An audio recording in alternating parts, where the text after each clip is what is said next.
Shabbat Shalom. This week we read from Parshat Toldot, which begins with the story of the marriage of Isaac and Rivka and the birth of their children.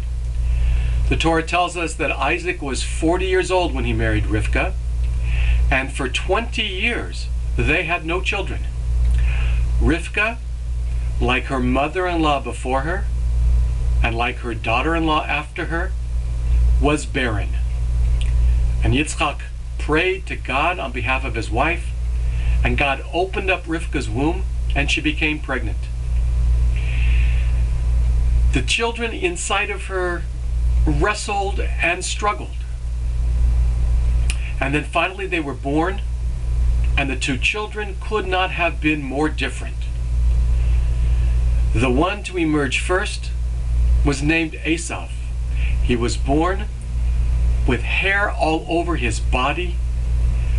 He was redhead, and his brother Yaakov was holding on to Esav's heel as he was being born.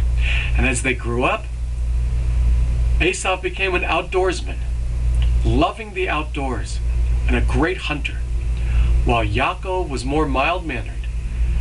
He was an Ish Tam, a gentle soul, and he stayed indoors. How is it possible that two brothers could be so different? They came from the same womb at the same time, and yet there was almost nothing about them that was alike. Well, the truth is that no two children are born and raised in the same family. Even though siblings have the same parents, may even share a room in the same house, the reality is it's not the same family. The family that the firstborn is born into is fundamentally different than the family that the lastborn is born into. And middle children have a different family than their siblings. And just as Yaakov and Esav were different from each other in the womb, the rabbis in the Midrash tell us that the reason they were struggling to get out was because whenever Rivka went to the Beit Midrash, the study hall, or to shul, Yaakov couldn't wait to come out. But if she would just pass by a house of idol worshiper, then Esav would struggle to get out of the womb. Even in utero, they had different personalities, they had different values, they had different ways of life.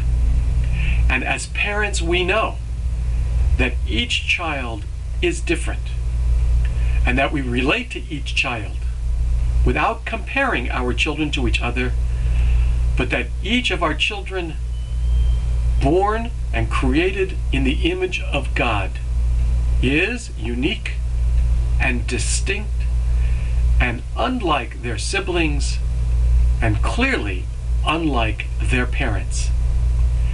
And when parents can see their children as being motivated and fashioned partially by them and partially by their hard wiring, then we don't try to make our children mirror images of ourselves. The role of parents is to be the best people we can be, living our lives of Torah, of godliness, of kindness and goodness, and hoping that that example that we set will be followed by our children when they grow up, when they move out, and they form households of their own. This is the lesson of the twins who struggled in the womb of Rivka, our mother. Shabbat Shalom.